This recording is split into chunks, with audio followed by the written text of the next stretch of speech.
Hey everyone, it's Jamie Batts, your instructor for A&P2. We're going to continue on with chapter 20. We were just talking about the actual cell-mediated and antibody-mediated responses done by CD8 and CD4 T-cell activation.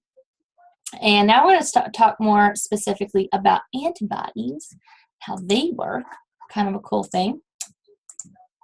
So that's where we left off.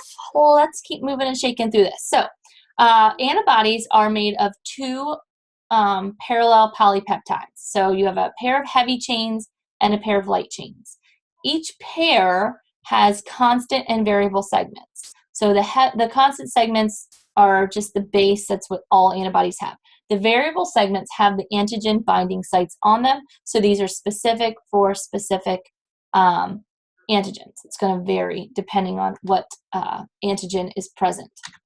So there you see light chain, heavy chain, antigen binding sites, the variable chains, the constant segments, kind of shaped like a Y, right? Like the letter Y. So the antigen-antibody complex is formed when that antibody binds to a specific antigen. The antigenic determinant sites are the specific areas of the exposed surface of our antigen. So that's basically like the outer edge is where these antibodies are going to bind. Bacteria can have millions of these, so allowing for lots of antibodies to bind and attack, kind of a good thing for us, right? Let's talk about different types of antigens, though. They're not all created the same. They all have that same basic format. However, complete antigens have at least two antigenic determinant sites, one for each binding site on the antibody, so those forks of the Y can kind of bind right on top of the antigen. But there are also partial antigens called haptens. Partial antigens do not by themselves cause B cell activation, so they can attach to a carrier molecule and function as an antigen. The antibodies can attack the hapten and the carrier molecule, but without the carrier molecule, the hapten typically won't be recognized. If a carrier molecule is normally found in tissues, the antibodies could actually attack the tissue itself.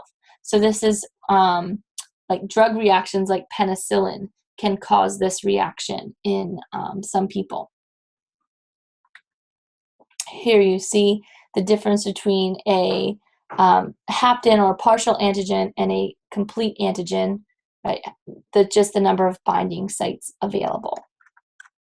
There you see a agglutination occurring with the antigenic determining sites of a pathogen. Let's talk about different types of antibodies. So, complete versus incomplete or hapten, right? And then we have different classes of antibodies or immunoglobulins, Igs, right? We have IgG. This is the majority of the antibodies that are present in us. This is responsible for the majority of virus, bacteria, etc.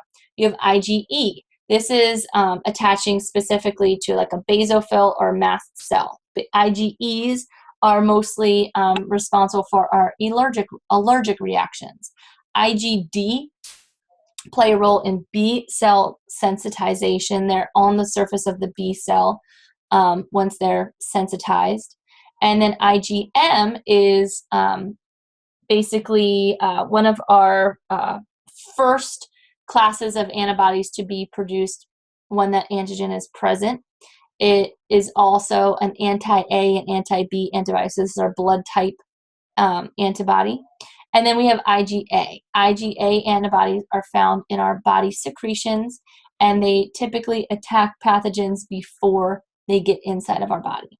So just to summarize, IgG is the majority. That's the majority of virus and bacteria are going to be defeated by IgG. IgE is our allergic reactions. IgD is B cell sensitization. Sorry, I lost my train of thought. IgM are our blood types and the first one to be secreted after an antigen has been encountered. And IgA is our gland secretions. Here you can see they also look a little different. They all look different. That IgM has lots of antigen binding sites on it, so it's one of the reasons why it's one of the first ones released. Let's talk about those antigen exposures. So the primary response is the initial response to an antigen. It takes time to develop this initial response. B cells have to be activated. They have to differentiate from plasma cells and form all of the antibodies. So there's something called an antibody titer, which is the levels of antibodies over a span of about 2 weeks and how they vary. It can decline if you're no longer exposed to the antigen. And if you've ever gone through allergy testing, you'll go through an antibody titer where they're testing your antibody levels. So a secondary response is triggered when the antigen is encountered again. The more extensive and long-lasting than the primary response, the antibody titers increase more rapidly. They reach higher concentrations faster. The immediate and the reason that is because those memory B cells are there. They recognize the antigen and they can differentiate into plasma cells and form antibodies much, much quicker. So they can appear seconds, they can appear even years after the second exposure. So like, for instance, I was talking about chickenpox in an earlier lecture. If I were to be exposed to the chickenpox virus again, my body would still remember that antigen. So here are the titers of antibodies over time. In the primary response, you have your IgMs primarily, and then IgGs take over. And then the secondary response, IgGs skyrocket much faster because that antibody is recognized. You can pause the video here, go back and review these 3 questions. We're going to keep plugging along. Antibody mechanisms, there are ways to eliminate antigens throughout our body.